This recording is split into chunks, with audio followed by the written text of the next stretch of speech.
வணக்கம். எல்லோரும் எப்படி இருக்கீங்க? இன்றைக்கி நம்ம பார்க்குற விஷயம் என்னென்னா, நிறைய பேர் வந்து செஸ்ட் பெயினாக இருக்குது, கையெல்லாம் குடைச்சலாக இருக்குது, என்னன்னு தெரியல, இதயம் சம்மந்தமாக ஏதாவது பிரச்சனையாக இருக்குமோ, ஏதாவது நமக்கு வந்து ஹார்ட் அட்டாக் வந்துட போகுது அப்படின்னு நினச்சிப்பாங்க. சில பேருக்கு வந்து இந்த முதுகு சைடு கழுத்தோட கீழ்ப்புறத்துல எல்லாம் வலி இருக்கும். அதை வந்து செஸ்ட் பெயினோட கம்பேர் பண்ணிக்கிட்டு அவங்க வந்து நிறைய இசிஜி, எக்கோ, கார்டியோ, இந்த கார்டியோ ரிலேட்டடான ட்ரீட்மெண்ட்டெல்லாம் எடுப்பாங்க. பட் எல்லா ட்ரீட்மெண்ட்லேயும் அவங்களுக்கு ஒன்றுமே இல்லை அப்படின்ற மாதிரி ஃபீட்பேக் வந்த பிறகு அப்புறம் தான் அவங்க அடுத்த ஸ்டேஜ் ஆஃப் ட்ரீட்மெண்ட்டை பற்றி யோசிப்பாங்க.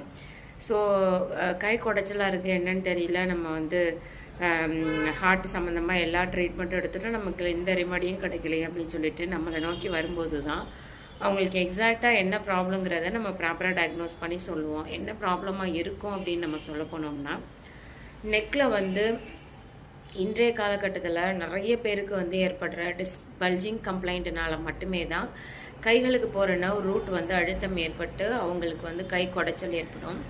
இது ரைட் சைடு போகிற நரம்பை வந்து அழுத்தம் கொடுத்துச்சு அப்படின்னு சொன்னால், வலது கையில் வந்து உங்களுக்கு வந்து குடைச்சலோ மரத்து போகிறதோ தொந்தரவோ இருந்தது அப்படின்னா உங்களுக்கு அது ஒரு பெரிய இஷ்யூவாக தெரியாது. ஆனால் எல்லாருக்குமே மேஜராக லெஃப்ட் சைடு தான் ஹார்ட் இருக்குது அப்படிங்கிறது எல்லாருக்குமே தெரியறதுனால, ஸோ லெஃப்ட் சைடில் கை வலி வந்தது இல்லை குடைச்சல் வந்தது அப்படின்னா அவங்க திங்க் பண்ணுற டாபிக் தான் வந்து செஸ்ட் பெயினாக இருக்கும், நமக்கு வந்து ஹார்ட்டில் ஏதோ ப்ராப்ளம் இருக்குன்னு சொல்லிட்டு அதை நோக்கி பயணம் பண்ணிகிட்டு இருப்பாங்க.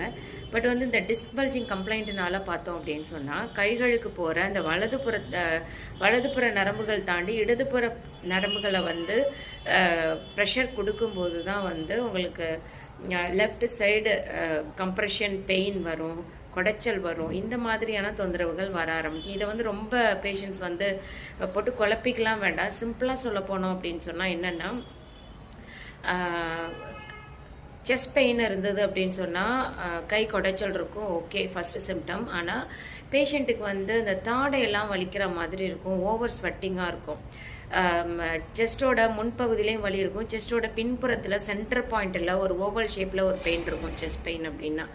பட் வந்து இந்த டிஸ்க் ரிலேட்டடான ப்ராப்ளம் பேஷண்ட்ஸுக்கு இருக்குது அப்படின்னு சொன்னால் கைகள் மட்டும் கடுக்கிற மாதிரியான ஒரு பெயின் இருக்கும், நெக் பெயின் இருக்கும். இவங்க எல்லாருக்குமே பார்த்தோன்னா மேஜராக ஒரு ஸ்வெட்டிங் அந்த மாதிரியான தொந்தரவு வேர்க்காது.